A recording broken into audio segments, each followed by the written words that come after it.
بسم الله الرحمن الرحيم السلام عليكم ورحمة الله وبركاته. waxaan idiin soo gudbinayaa qiso aad iyo aad u muruga badan. inta aanan gudagelin fadlan subscribe saar janaalka si ay ku soo garan muuqaaladan soo geliyo gambaleelkana taabo si aad u noqoto qofka ugu horeeya ee daawada. qisadan ayaa waxa ay dhex martay nin iyo xaaskiisa.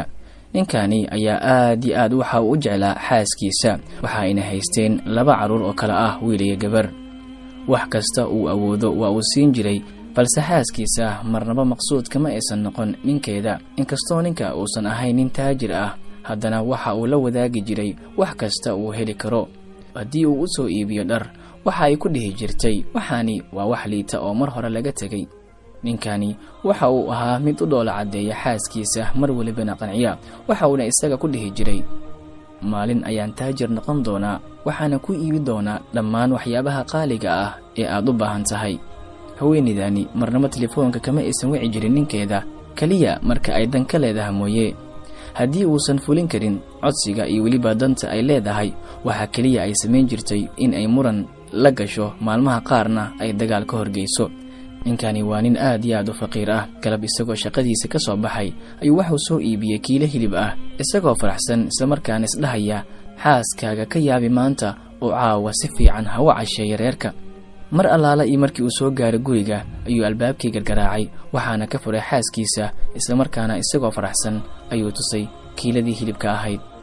mar allaala iyo markii aragtay ayay la soo booday, yaa nin baad isku sheegaysaa oo 1 kiilo hilib ah ayaad guriga keenaysaa. saliid lagu kariyo miyaa taalla ama waxyaabo kale oo lagu daro? kadibna waxa ay ka qaaday kiiladii hilibka ahayd, bannaankii ayayna ku tuurtay. ninkii maskiinka ahaa aad iyo aad ayuu u carooday, balse waa uu isdejiyey. waxauna is yidhi, marnaba hoos ha u dhigin jaceylka aad u qabto reerkaaga. kadibna waa uu u dhoola caddeeyey. in muddo ah ayay sidaa ku wada noolaayeen. maalin ayuu xanuun badan ka dareemay cagta bidix, kadibna buro weyn ayaa ka soo baxday. 3 bilood kadib, markii ay aad u weynaatay buradii, xanuunkiina uu ku batay, ayuu cisbitaal tegey.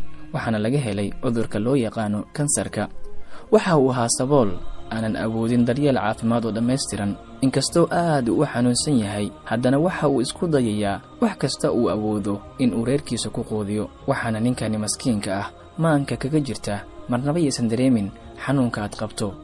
2 sano kadib, ninkani maskiinka ah xaaladiisa way ka sii dartay, waxaana la dhigay cisbitaalka.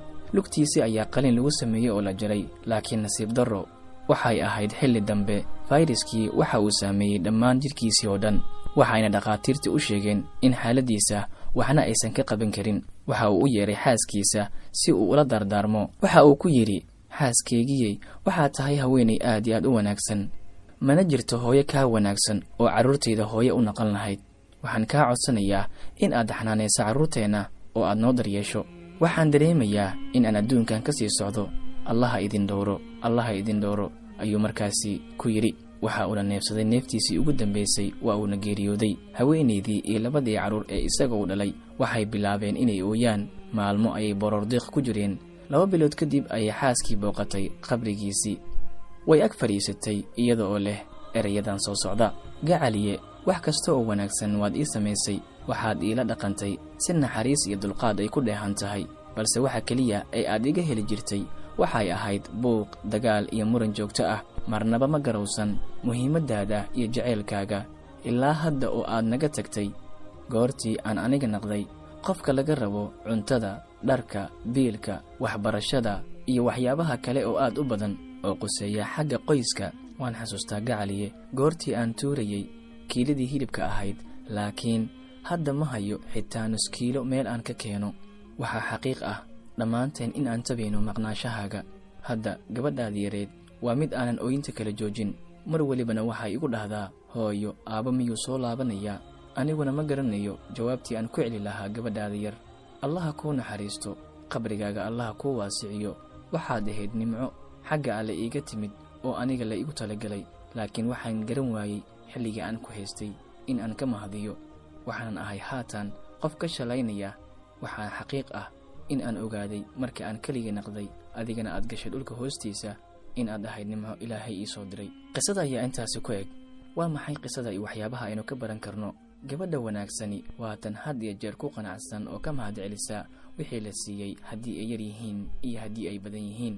sidoo kale waxyaabaha aynu ka baran karno qisada tani waxa ay tahay jacaylku ma aha wax badan inaad haysataan, balse waa sida la iskula wadaago waxa yarka ah ee la haysto.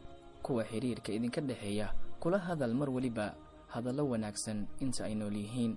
qofna ma garanayo xilliga uu adduunyada ka tegayo ama uu ka hajirayo.